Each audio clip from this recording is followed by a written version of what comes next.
Gold, trusted gold buyers. మీరు తాకట్టు పెట్టిన బంగారాన్ని విడిపించి ఈ రోజు ఉన్న మార్కెట్ ధరకు కొనబడను.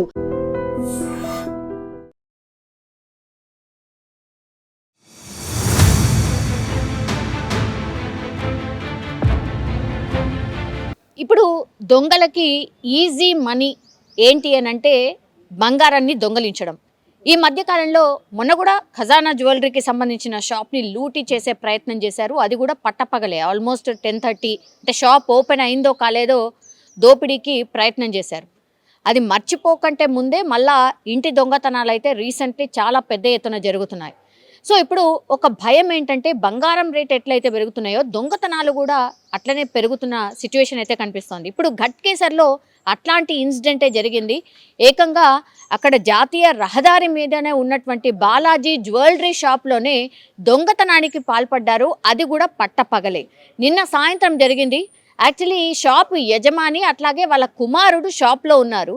అట్లాంటి టైంలో కస్టమర్లు కూడా ఇద్దరు ఆ బంగారం షాప్లో షాపింగ్ చేస్తున్నటువంటి టైంలో ఇద్దరు పల్సర్ బండి మీద వచ్చి ముసుగంతా వేసేసుకున్నారు. అట్లాగే వాళ్ళ వెంట 2 బ్యాగులు కూడా తీసుకొచ్చుకున్నారు.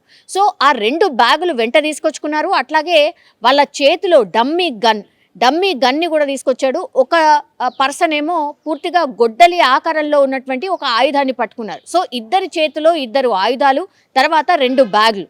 వాళ్ళు షాప్లోకి ఎంటర్ అయ్యారు. కస్టమర్లు వెంటనే షాక్ అయిపోయి, అంటే గన్ను కానీ లేకపోతే ఆ ఆయుధాన్ని కానీ చూపెట్టగానే వాళ్ళు కస్టమర్స్ ఇద్దరు కూడా పారిపోయినటువంటి సిచ్యువేషన్. వెంటనే వాళ్ళు వితిన్ 2-3 మినిట్స్లోనే మొత్తం అక్కడ కనిపిస్తున్నటువంటి బంగారం ఏదైతే ఉందో బ్యాగ్లో వేసుకోవడం స్టార్ట్ చేశారు. అట్లాగే వాళ్ళ కుమారుడు ఎవరైతే షాప్లో ఉన్నాడో అతన్ని డమ్మీ గన్తోని కాల్ చేస్తాం కూర్చో అని బెదిరించడం స్టార్ట్ చేశాడు. ఆ పిల్లగాడు భయపడిపోయాడు.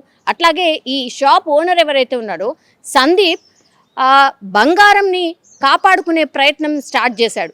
2 దుండగులు వాళ్ళు మొత్తం బంగారాన్ని దొంగిలిస్తున్నటువంటి టైంలోనే వాళ్ళిద్దరిని పట్టుకునే ప్రయత్నం చేశాడు షాప్ ఓనర్ సందీప్. దీంతో వాళ్ళు కొంతసేపు పెనుగులాట జరిగింది, కింద పడిపోయినరు, చైర్ దెబ్బ తగిలింది. ఆ తర్వాత వాళ్ళు వెంట తెచ్చుకున్నటువంటి ఏదైతే ఈ గొడ్డలి ఆకారంలో ఉన్న దాంతోని ఆయన తల మీద ఒక్కసారిగా కొట్టారు. దీంతో అప్పటికి కూడా ఆగకుండానే వాళ్ళని వెంబడించడం స్టార్ట్ చేశాడు. గట్టిగా కేకలు వేయడంతో దగ్గరలోనే అక్కడ ఫాస్ట్ ఫుడ్ సెంటర్ వాళ్ళు ఉన్నారు. వెంటనే ఏదో జరుగుతోంది, ఏదో హడావిడి అవుతుంది అని వాళ్ళు వచ్చి చూసేసరికి ఈ 2 దుండగులు కూడా బయటకి వెళ్ళిపోయి 2 బ్యాగ్లలో ఆల్రెడీ బంగారాన్ని నింపుకున్న బ్యాగ్లని తీసుకొని వెళ్ళిపోయే క్రమంలో అక్కడ వాళ్ళు అంటే ఆ ఫాస్ట్ ఫుడ్ సెంటర్కి సంబంధించిన వాళ్ళు వచ్చి సందీప్ అరవడం చూసి ఆ తర్వాత ఒక బ్యాగ్ని వాళ్ళైతే ఆ దుండగుల నుంచి లాగేసుకున్నారు. కానీ ఇంకో బ్యాగ్ని మాత్రం ఆ దుండగులు మొత్తం మీద లాగేసుకొని వెళ్ళిపోయినటువంటి పరిస్థితి. సో అక్కడ ఎవరైతే ప్రత్యక్ష సాక్షులు ఉన్నారో ఒకటే చెప్తున్నారు, 2 వచ్చారు, వితిన్ 5 మినిట్స్లోనే ఈ దొంగతనం చేసి ఈ సందీప్ ఎవరైతే షాప్ ఉన్నారో ఆయనను గాయపరిచి ఆ తర్వాత ఒక బ్యాగ్తోని పారిపోవడం అయితే జరిగింది. ఇప్పుడు SOT టీమ్ని ఫామ్ చేశారు పోలీసులు. వాళ్ళు ఎటువైపు వెళ్ళారు అండ్ వాళ్ళు చూడ్డానికి ఎలా ఉన్నారు, పల్సర్ బైక్ అంటున్నారు, పల్సర్ బైక్ నంబర్ ఏమన్నా చూసారా అనేటువంటిది పూర్తి స్థాయిలో ఎంక్వైరీ అయితే చేస్తున్నారు. షాప్లో ఉన్న సీసీ ఫుటేజ్ని చూస్తే కనుక ఎక్కడ కూడా వాళ్ళ ఫేసెస్ అయితే ఎక్కడ కనిపించట్లేదు. పూర్తిగా మాస్క్ వేసుకొని ఉన్నారు. ఒకరి చేతులేమో డమ్మీ గన్, ఇంకో చేతులేమో ఆయుధం లాంటిది ఒకటి ఉన్నది. దాంతోనే పాపం సందీప్ని అంటే షాప్ ఓనర్ని గాయపరిచిన తర్వాత వాళ్ళు ఒక బ్యాగ్ని అయితే తీసుకెళ్ళగలిగారు, కానీ స్థానికులు ఇంకో బ్యాగ్ని అయితే కాపాడగలిగారు. సో ఈ బ్యాగ్లో ఎంత వర్త్ ఉంటుంది అంటే 4 నుంచి 6 తులాల వరకు మేబీ పొయ్యి ఉంటుంది అని ప్రాథమికంగా ఇప్పుడైతే సందీప్ ద్వారా తెలిసినటువంటి విషయం. కానీ పోలీసులు దీన్ని చాలా సీరియస్గా తీసుకున్నారు. పట్టపగలే దొంగతనాలు ఏంటి, అది కూడా ఒక షాప్ని టార్గెట్ చేసి కస్టమర్లు ఉన్నటువంటి టైంలో ఈ దొంగతనం చేయడం ఏంటి అనేది కూడా పోలీసులు పూర్తిగా సీరియస్గా తీసుకున్నారు. అండ్ వాళ్ళు ఎక్కడి నుంచి వచ్చారో ఆ వే అంతా కూడా సీసీ ఫుటేజ్ని ఇప్పుడు పరిశీలిస్తున్నారు.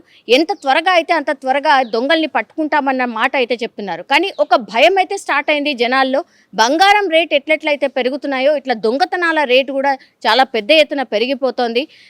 రాత్ర పగల తేడా లేకుండా దొంగతనాలు అయితే పెద్ద ఎత్తున జరుగుతున్నాయి అనే ఆందోళన మాత్రం ప్రజల్లో అయితే వ్యక్తమవుతోంది. కానీ ఇక్కడ పోలీసులు మాత్రం ఒకటే చెప్తున్నారు, మేము రికవరీ చేస్తాం, ఖచ్చితంగా సందీప్కి సంబంధించిన గోల్డ్ని కూడా పూర్తి స్థాయిలో రికవరీ చేసి అతి త్వరలోనే అప్పగిస్తామన్నటువంటి మాట మాత్రం పోలీసులు అయితే చెప్తున్న సిచ్యువేషన్ అయితే కనిపిస్తోంది. ఘట్కేసర్లో దొంగతనం ఇప్పుడు కలకలం అయితే క్రియేట్ చేస్తోంది.